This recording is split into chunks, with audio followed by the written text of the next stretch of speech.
In today's video, we have a major dealer who runs 12 large grow farms who suspects a takeover from a rival gang. Someone is leaking information which would lead to a young gang member digging his own grave, literally. We look at the murder case, the police investigation, and the trial.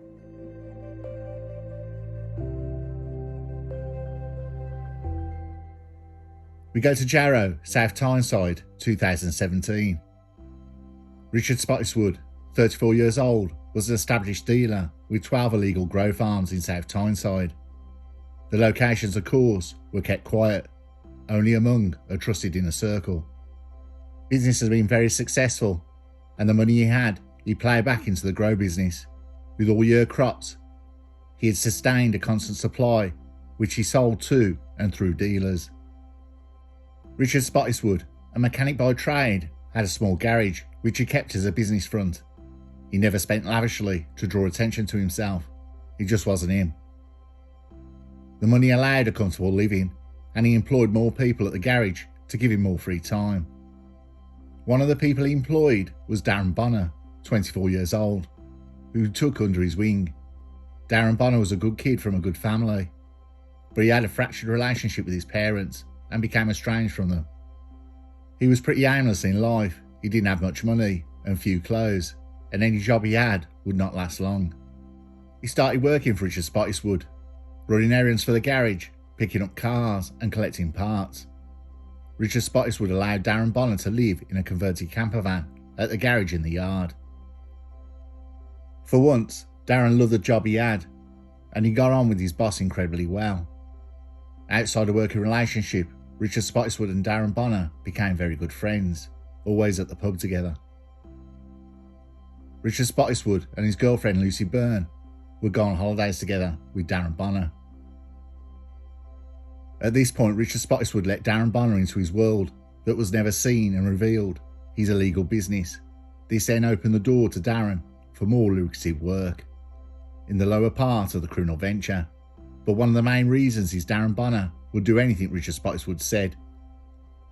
Darren Bonner became a natural at it. His confidence and arranging supplies to dealers freed up time for Richard Spottiswoode. Darren Bonner would be the mouthpiece for Richard Spottiswoode to the lower end of the business with the dealers, though Richard Spottiswoode would not reveal the locations of the farms or his inner circle. Darren Bonner though would start to get immersed in the criminal underground, where he made more contacts and started using himself, though purely recreational. The arrangement worked very well, and the money was rolling in. 8 months down the line, Richard Spottiswoode started getting word from his closest circle that something's not right, and to be very careful, not only for his sake, but for them also. His name in the garage had come up several times from people on the scene who should know absolutely nothing about the connection. Police had raided one of Spottiswoode's farms in Hebburn.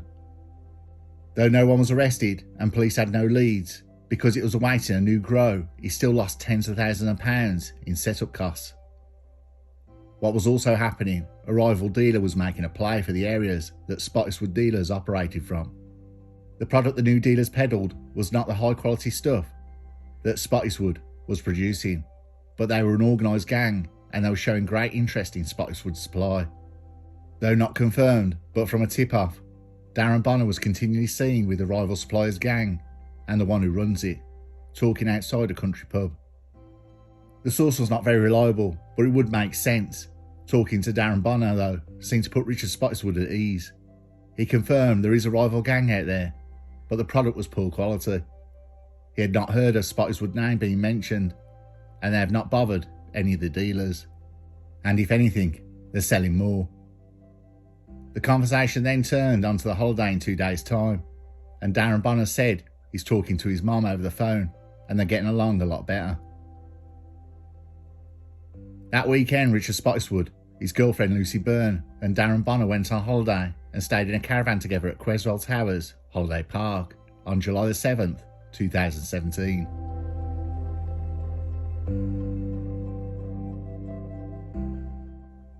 They arrived in a Vauxhall Zafira, but then Spottiswoode took the Zafira and come back in an ex-police riot van. Darren Bonner and Richard Spottiswoode went out earlier in the van, and Darren Bonner dug a hole on the Shore Road, out the way in Creswell. Richard said it was perfect. It was in walking distance to the caravan park, and later he would use it to put a firearms stash in. If this was true or not is unknown. Little did he know, Bonner had just dug his own grave.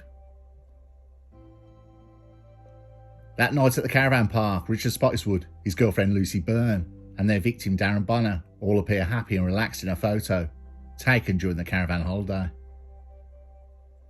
Something though that night happened. Richard Spottiswoode put Darren Bonner in a headlock where he passed out. He was still alive, but the lack of oxygen had brain damaged Darren Bonner, bursting a blood vessel in his face. He drove Darren Bonner to the hole he dug earlier, barely clinging to life and breathing, when he dumped him in the grave. Something then had spooked Richard Spottiswoode. For whatever reason, he left Darren Bonner in the hole uncovered.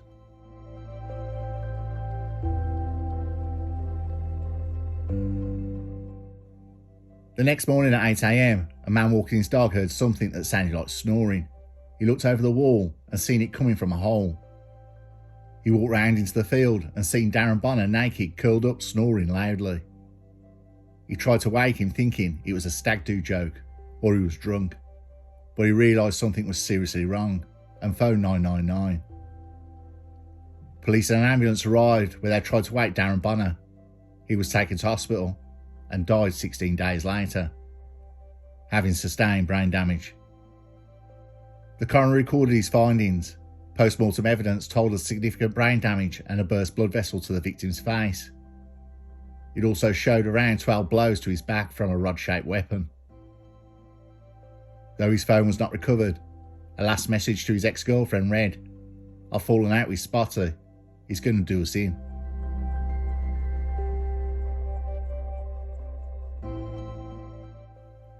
Police questioned Richard Spottiswoode, who said he knew nothing. Police had already been to the caravan site and had questioned staff, who could confirm 2 men and a woman were seen at the caravan site, confirming Darren Bonner was with the couple at the time.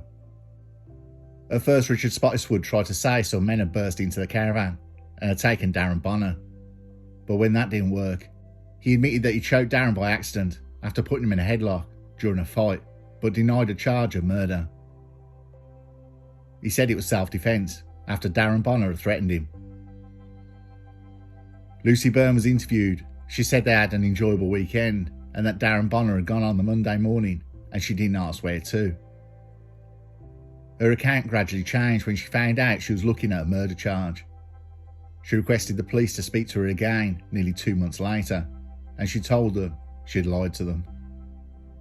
She said, contrary to her original account, there had been an argument between Mr. Bonner and Mr. Spottiswoode at the caravan in the early hours of Monday, July the 10th.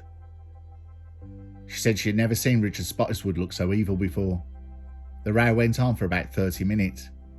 The argument was over dealing and product.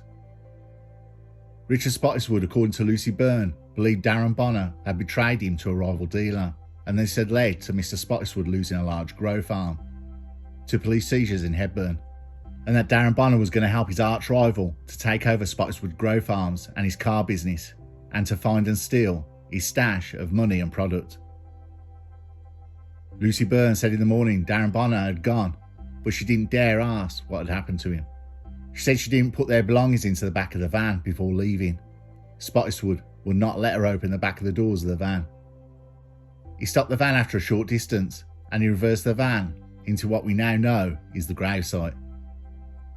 She said he got out and unloaded something from the rear of the van. It seemed to take ages. When he returned, he was sweating profusely. The investigation by Northumbria Police drew on forensic evidence from the scene, witness testimonies and surveillance footage that helped piece together Darren Bonner's final hours. Detectives discovered signs of a struggle and gathered evidence linking Richard Spottiswoode to the crime. Forensic specialists examined the soil and the surrounding areas, with tyre tracks matching his vehicle. This evidence, coupled with testimonies from the individuals familiar with both men, established a timeline that pointed to Richard Spottiswoode's involvement. Investigators had worked out that Richard Spottiswoode was motivated by a suspicion of betrayal and had lured Bonner to a remote area under the pretense of a meeting, subsequently attacking and attempting to bury him.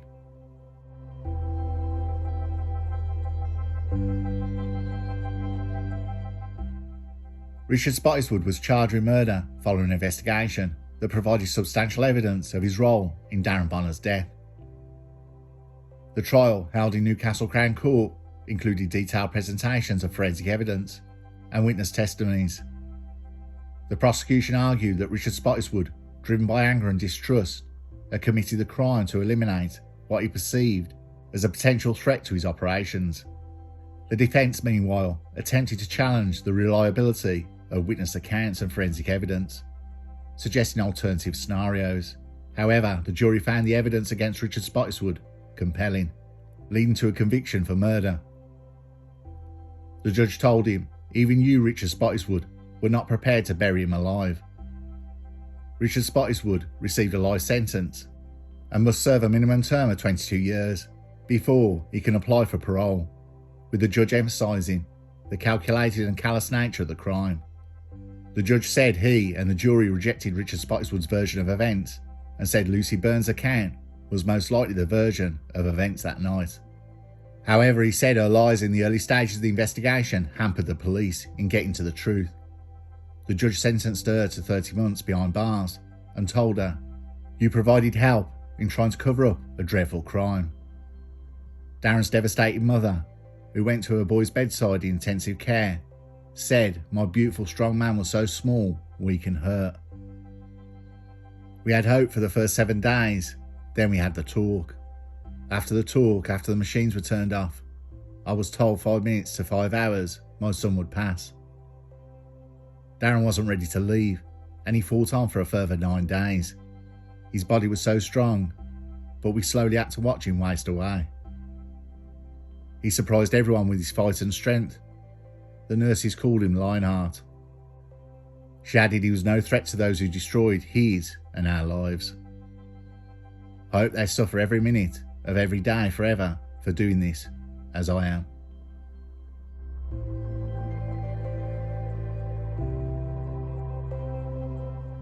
Darren Bonner's murder is a tragic example how distrust, power dynamics and criminal involvement can converge in devastating ways.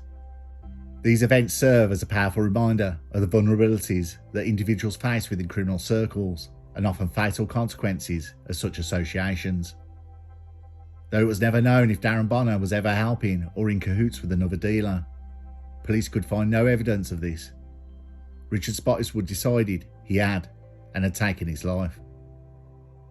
Darren Bonner's final moments must have been terrifying, but in my mind, the farm that had been raided, Darren Bonner had no knowledge of. But this in turn set off a spiral of events that became darker and darker. If there was a speck of truth that Darren Bonner had sold out Richard Spottiswoode, the defence would have it. Darren Bonner knew something was going on, but the holiday had tricked him into thinking things between the two of them were okay again. That text he sent, he must have been terrified.